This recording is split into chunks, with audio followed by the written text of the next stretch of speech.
On a football Friday, good afternoon, everybody. On a very fall-like, it feels so good out here in Western Pennsylvania, in I was gonna say. Pittsburgh. The leaves, the foliage, man, I'm telling you, it's beautiful out with the You had to say leaves turning. foliage. Absolutely, Every foliage. time I hear foliage, I think of Jim Gaffigan's joke. The foliage. I'm that guy, though. I am foliage guy. I love driving along these roads and seeing the trees painted in different colors. I love it. Fall's my favorite time of year, not just because of football season, but for a lot more reasons. Probably pumpkin spice too. Dude, I am down for that. I'm all in on it. Good afternoon, everybody. This is a football Friday. He is Chris Halicke. I am Corey Chris, and today is September 29th, 2023. Of course, you are tuned in. You are locked into the South Side Beat, Monday through Friday, 3 to 3:30 Eastern. Texans versus Steelers coming up Sunday, 1 p.m. Eastern. Chris will be there. DK will be there. I will be probably on the road back from Blacksburg, Virginia, because I am covering Pitt, Virginia Tech, which is another night game. 8 out of 12 Pitt games so far are guaranteed non-noon kickoffs, and that kind of bothers me. So Yeah, we'll talk about the pro team. it's pretty interesting. In a matchup against the Texans, Chris, Yeah. to me is not an easy one, not just from a standpoint of the Texans are playing really well and just put a really significant beatdown, I would say, on the Jaguars, which is thought of the favorites to win that division, a rise in Trevor Lawrence, a really good football team. And now the Southside Beat baseball caps need to be addressed to DK. We can only do so much. We will make that a point, Robert, as he mentions in the YouTube comments. We need Southside Beat baseball hats. We'll see what we can do on that. But Yeah. Chris, from a design standpoint, perhaps, or even a feel standpoint, Now, are you talking about football or are you talking about hats? both. Okay. The Texans, obviously with head coach DeMeco Ryans, spent just 2 years. It seems like San Francisco just churns out coaches into the NFL, or Kyle Shanahan, just churns out head coaches into the NFL because it took DeMeco Ryans all of 2 years to build the number one ranked defense in the NFL in San Francisco before he got hired as the Texans head coach. And he brought some friends along with him, meaning namely the offensive coordinator, Bobby Slowick, who was a passing game coordinator for the 49ers. And to me, Chris, there's some lessons I think the Steelers are looking to apply from week one. And even going back and looking at previous 49ers film that can help kind of dictate what Houston might want to do against the Steelers. And I think it's a very curious topic. And, obviously with the Texans playing really well last week, it's obviously a cause for concern in some ways because this is a team and this is a league where once you find a hint, a sniff of momentum, that can be the thing that just takes you on another level. So this, I think, is going to be a really good matchup going on Sunday down in Houston. Yeah, it really is. I'm seeing a couple people talk about Tank Dell. Listen, I think the Texans are going to try to take the top off the Steelers' defense, and why wouldn't they? I mean, this is a defense last year that gave up the big play way too many times. It's just they weren't necessarily a bad passing defense. I think they got off the field on third down at a pretty decent clip. It was just just too many plays, deep down, just too many chunks. J-Boy 420. Hold on a second. I got it. Said, can we do what to them? What San Francisco did to us? I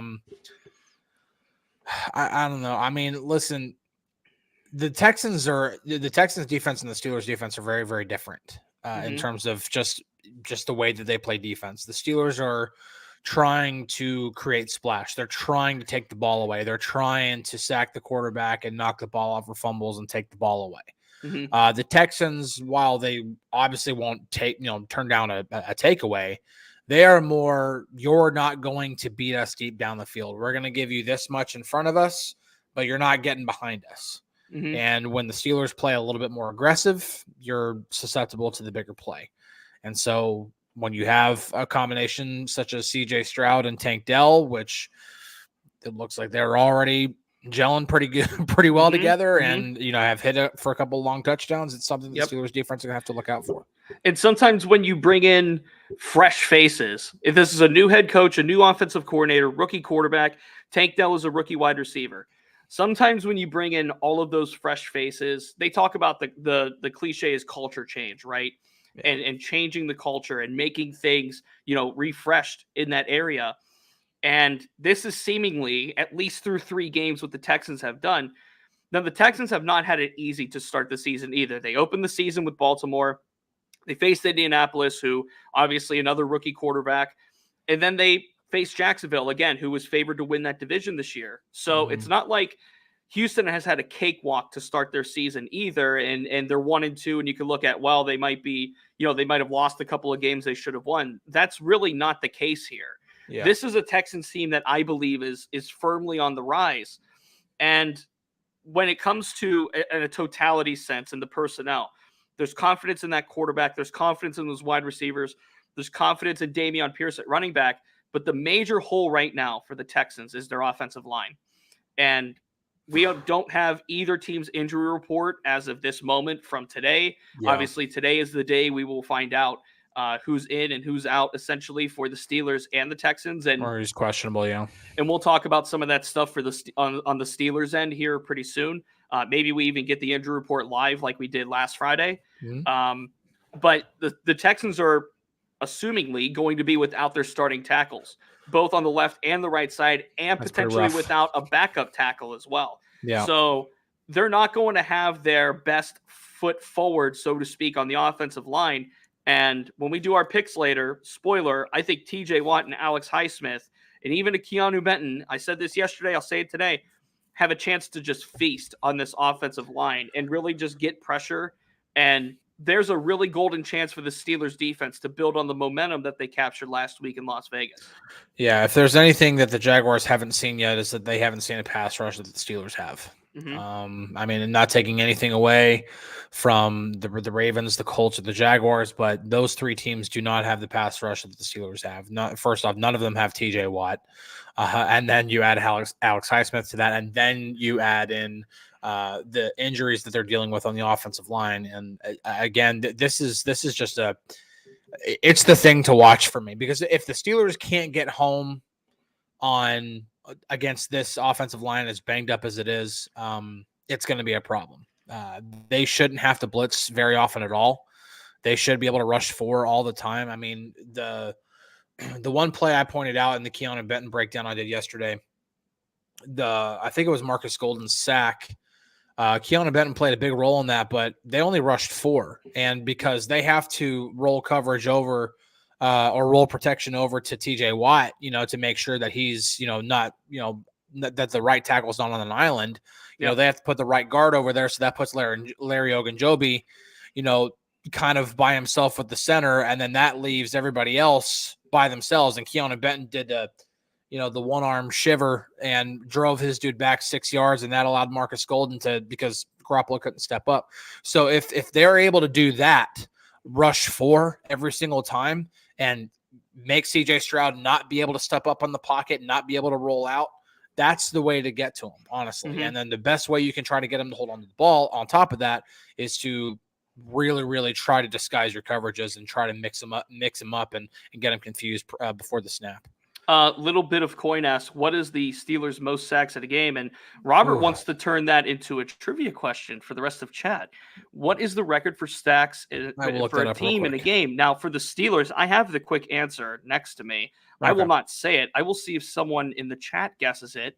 And when I see the right guess, I will. And this is for the in Steelers franchise history. I would think. I want to bring that up. So Brian asks, and we're going to talk obviously more about the matchup in and of itself, but obviously we're taking your questions too, as we usually do. Watching the game last night, this of course was Lions versus Packers. David Montgomery gave him a pause. 5'11", 225, ran with power, speed, decisiveness, made his own space. I think he scored 3 touchdowns, which I'm a Jahmyr Gibbs fantasy football owner, so rough night in the office for me. But Brian's question off of David Montgomery is, do you believe Najee has those tools? And Chris, we had this discussion earlier in the week about Jaylen Warren versus Najee Harris. Yeah, I did not get. By the way, I was very unpopular in the comments about what I said about Najee, but that's okay. Right. We can all have our opinions. That's fine. Right. I'm going to pop some guesses on the screen here for the single game Yeah. sack record. I think you and I both have the answer locked in. But what do you think, to Brian's question here? Do you think Najee has those tools that David Montgomery does with his size and speed and the way he's able to break free for runs like that? Well, I mean, when I think Najee, I do not think break free whatsoever. I think, I mean, he's shown none of that in his NFL career so far. I don't even think we really saw that at Alabama either. He's not a breakaway speed guy. He's just not. He never has been. And that's fine. I mean, the Steelers didn't draft him to be Willie Parker. They drafted him to be to be a pretty powerful back, but also, has enough athleticism to be more than just, a power back, to be more than an Eddie Lacy or something like that. When I think Najee Harris, I think, a guy who has the ability to run you over or to leap over you. That's more what I think. And listen, the Steelers haven't. Willie Parker might be the only one that really comes to mind in terms of a home run hitter, in terms of can take off. I mean, Jaylen Warren might be that guy now, but even Le'Veon Bell didn't have breakaway speed. Le'Veon Bell was great because of his ability to change directions on a dime. I still laugh so hard at the clip because it comes across my Instagram every now and then of the move he made in the loss to Jacksonville in the divisional round, and the sound that dude made whenever Bell juked him. Oh, it's just so funny. But I mean, when it comes to Najee, like, it's not a similar skill set. It's just I think Najee fits what the Steelers are trying to do. And the thing is that we saw it last year. We saw it in the second half of last season. The offensive line has not been blocking well so far, so you're not going to see a lot of success in the run game. And listen, it's not like Jaylen Warren's been like leaps and bounds better than Najee. No, both guys have really struggled to get it going. So I put any kind of struggles right now more on the offensive line than I do on the running backs. Congratulations to Monongahela Mike for nailing the trivia question. What is the single game sack record for the Steelers? Based on StatMuse, it is 10 4 times. Yeah, I didn't know it was 4 times, but I had a feeling that they got to 10. Most specifically, the most recent occurrence of that was October 21st, 2001 at Tampa Bay in a 17-10 Steelers when they had 10 sacks. They did it twice against Cincinnati, and then once against Arizona, the Steelers did. So there is your, I guess, trivia of the day. That was October 21st, 2001 was the most recent time. So 4 times was 10 sacks achieved. I think that was the season. I think that was the season the Steelers, the first time the Steelers lost to the Patriots in the AFC Championship at home. Justin, this is not a Tennessee t-shirt. It is an orange t-shirt. It is actually an orange t-shirt from my alma mater. Syracuse versus Clemson. Big one coming up at the JMA Wireless Orange Dome, versus orange. Formerly known as the Carrier Dome. It will always be the Carrier Dome to me. But the point about Najee Harris versus Jaylen Warren here, and this comes into question the Steelers' offensive line in some ways.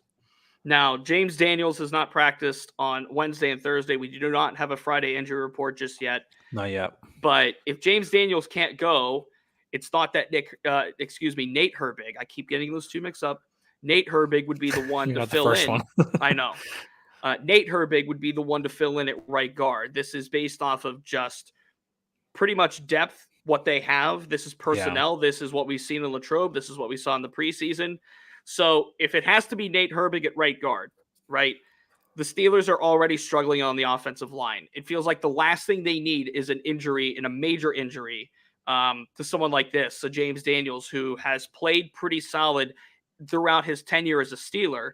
And, the Steelers had troubles running the football in weeks 1 and 2, and then had a decent game, I would say, against the Raiders running the football, but against the Texans front, which is just not as strong. Swan, thanks for the $2 contribution. Appreciate it. Thank you so much. We will keep it up as best as we can. With an offensive line that really has struggled to find its consistency over these 3 games, having James Daniels potentially out is going to be something to monitor. And who knows what the trajectory of that offensive line could be this week in Houston. A little bit of coin says Najee has the most running yards after contact so far this year. That's O-line play and play calling. Najee has to run more north-south than wide. I would agree that Najee probably needs to run more north-south, but at the same time, the Steelers predominantly run outside zone. Mm-hmm. So that's more running east-west than it is north-south. Mm-hmm. So Randy brings up a question for Chris, and he asks, from the viewpoint of a fan, how does NRG Stadium, of course, the home of the Texans, profile, and what is its fan base like? Are the terrible towels going to represent? And I'll extend the question to ask, is it going to be on the Vegas level? Because that was a takeover. So I don't think it's going to be on a level. So first off, in terms of like the stadium profile, I have not been to NRG Stadium before, so I honestly don't know. I'm going to find out really quickly. And I'm excited to try to figure that out. Hold on a second. And then I got an email earlier this week. 55% of the crowd at NRG Stadium will be Steelers Nation, according to Fan Forecast. Okay. So Fan Forecast. So that is obviously not the same as it would be, when what it was in Vegas. But from what I'm seeing, it looks like there are going to be Steelers fans there. But in terms of how the stadium profiles, I honestly don't know. I've never been there. I've only been to one stadium. I try not to go to Houston very often, to be honest. I just don't. It's the armpit of Texas. Sorry if you live in Houston. AJ, Darnell Washington is not confirmed in or out just yet. Not yet. Now, Darnell Washington missed yesterday's practice, Thursday's practice, with the same knee issue that he missed last Thursday's practice with. So I would consider this, and this is after he practiced on Wednesday. So I would consider yesterday's absence more of a precautionary thing than anything that the Steelers are taking for 80. And once we get the injury report today, we'll obviously have the clarity as to what's going on. But I would expect Darnell Washington to be able to play on Sunday. And then AJ also asked, Nate Herbig is expected to start. Does that rule out any other rotation at the position or on the line? Now, James Daniels being out and having Nate Herbig slide in at right guard, should that happen, is a 1-to-1 swap. So if Daniels is inactive, then perhaps Spencer Anderson gets a hat on Sunday. He's been inactive, for these last couple of games. So that's a possibility, and he brings versatility as a guard as well. So we'll have to wait and see. No injury report has dropped as of this moment on this Friday, but we'll see what the Steelers decide to do. They could elevate someone from the practice squad should they choose, but we'll find out a little bit closer to the late afternoon hours as it seems right now. So Spice Creation says it will be at a Vegas level. I live here. First off, my apologies for insulting Houston. Anybody who lives in in either Dallas area or Houston area kind of understands the rivalry there. So, she says, "Stop. That's Dallas where you live." I'm telling you, man. But no, it's fine. I don't like muggy weather. And that's honestly the biggest reason why Houston's just way too humid for me. And the traffic's awful. Traffic's worse than it is in Dallas. So Fox is watching brings up JJ Watt's going into the Texans Ring of Honor. That's awesome. And the Texans fans will show up. Do you think that's strategic? Like, hey, TJ's going to be here. Is that a cool thing that the Texans are doing, saying, hey, TJ's going to get to see this? Or is that kind of getting in TJ's head a little bit? TJ did talk today and obviously addressed JJ going into the Ring of Honor. And he said pretty much what you'd expect to say. Proud of him. That's my big brother. I can't wait to see it. He's always been there for me. He's a big influence on me, etc. Just as any good big brother is, I believe. Biad wants to insult all of Texas. Texas is the armpit. You know what? I honestly can't argue with that. It's hot. It's muggy, constantly sweaty for the vast majority of the time. I can't really argue with you on that one, to be completely honest. So, I mean, I've lived here for more than 2 decades. I can't argue with you on that one. But I really do enjoy no state income tax. So Mark brings up a really good point, and he says DK said the Hispanic Steeler fans will flood into Houston considering proximity from Mexico. The Steelers have a massive base in Mexico, and I wholeheartedly will believe that there will be some fans traveling to see that football game. And I think that if that 55%, you said 55, if that 55% forecast is anywhere near accurate, in fact, I think it'll be closer to 60, maybe 65. I mean, that's just the power of this fan base. Who would have thought in Las Vegas that it would take over in Las Vegas? You know, Houston, I think, is another, and it's a destination city for the standpoint of weather. People want warmer weather than what we're getting in Pittsburgh. I mean, it's just like logic at that point. And Chris, turns his nose at that.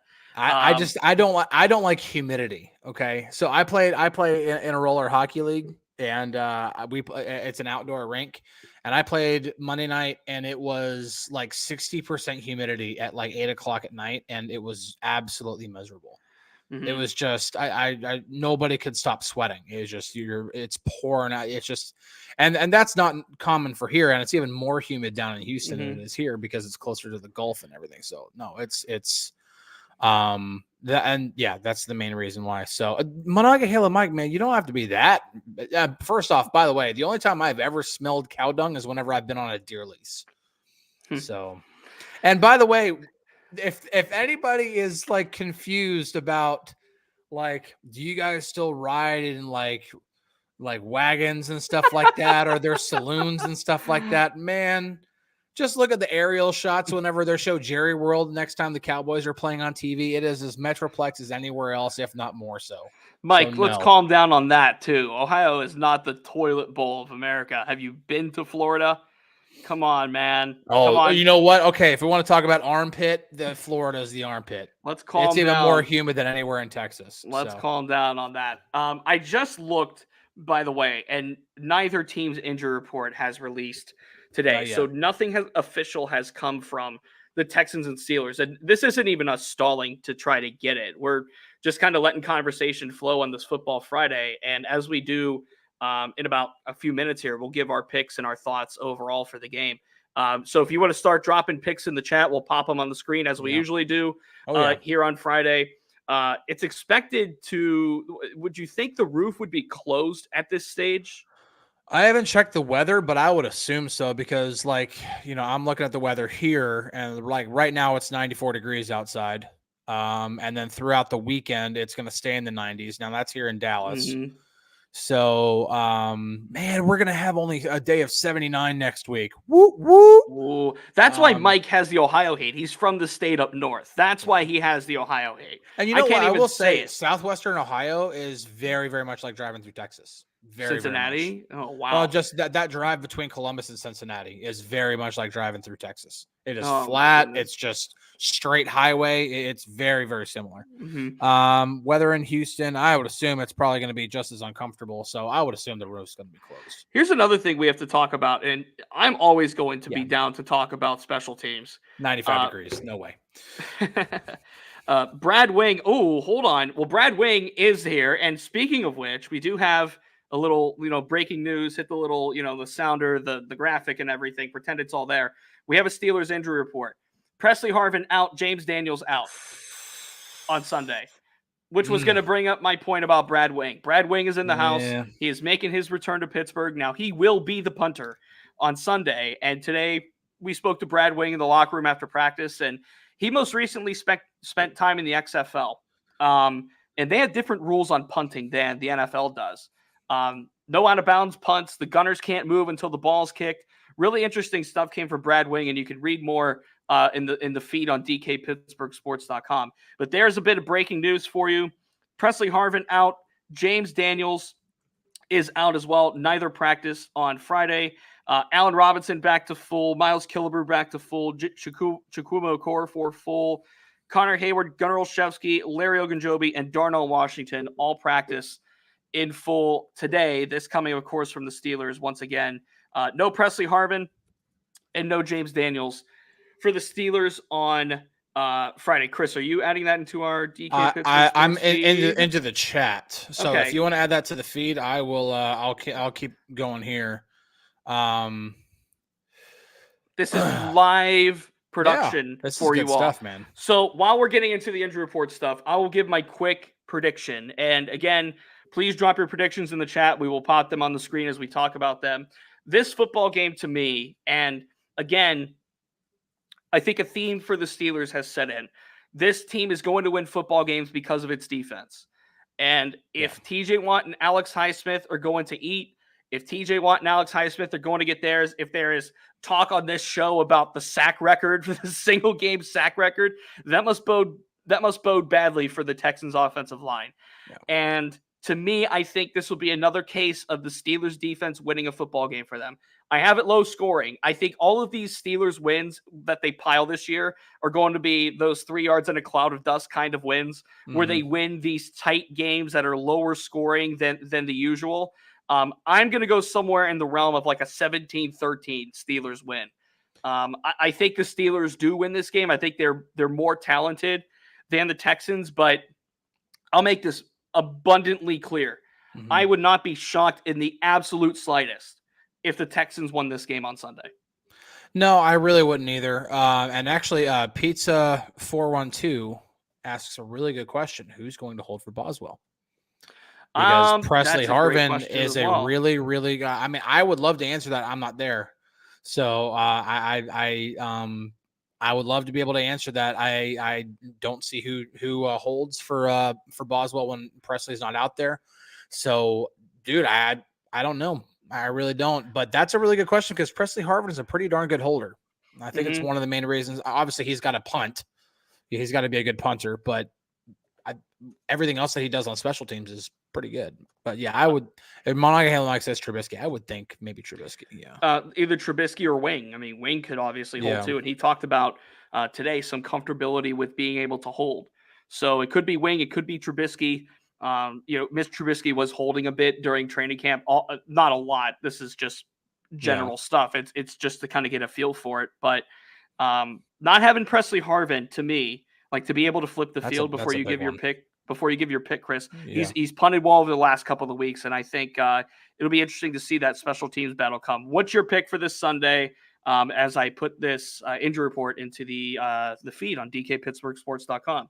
I think Mr. CJJR says I-71 between Cleveland and Columbus, and between Columbus and Cincinnati is boring. Try doing the drive between Dallas and El Paso. Imagine that same drive in Ohio, but probably 4 times longer. It's probably about the same. It's bad.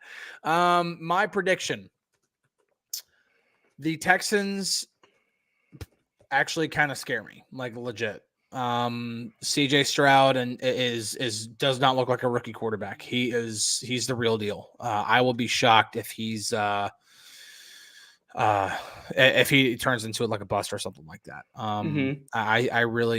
I have everything. He's just good. The defense is really fundamentally sound. They don't give up big plays. They keep everything in front of them. So for an offense that so far has scored 2 of its 4 touchdowns by having to go for the long ball, that doesn't bode well. However, the lack of people on the offensive line, not even just quality players, but just people on the Texans offensive line, does not bode well for them whatsoever.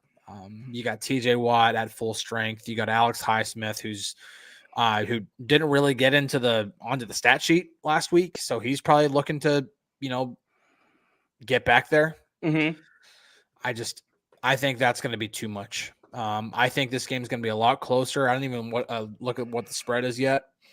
But I initially, before not considering injuries, would have been picking the Texans, but I'm going to go Steelers here, and I'm going to say the Steelers win this one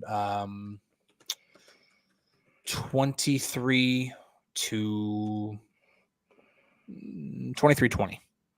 23-20 as a pick there. I mean, there's again, Steelers favored by 2.5. So I think that if the Texans win this game, I'm not shocked. I'm just not.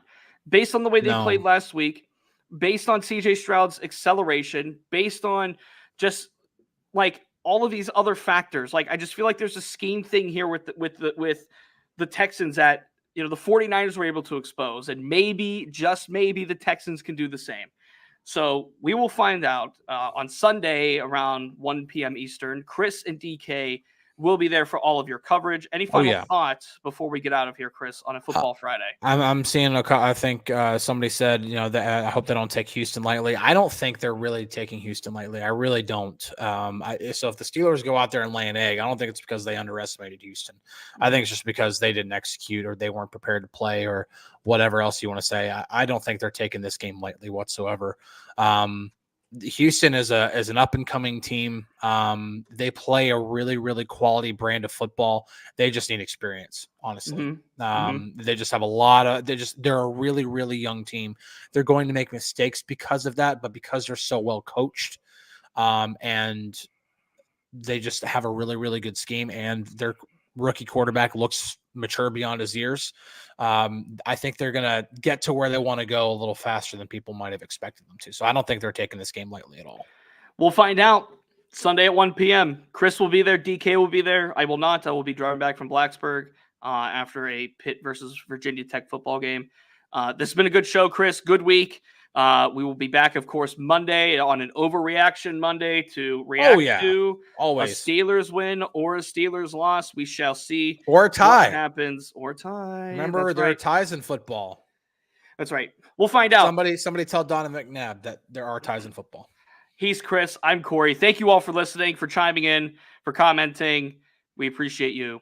This has been the Southside Beat. Talk to you Monday. Cheers, everyone.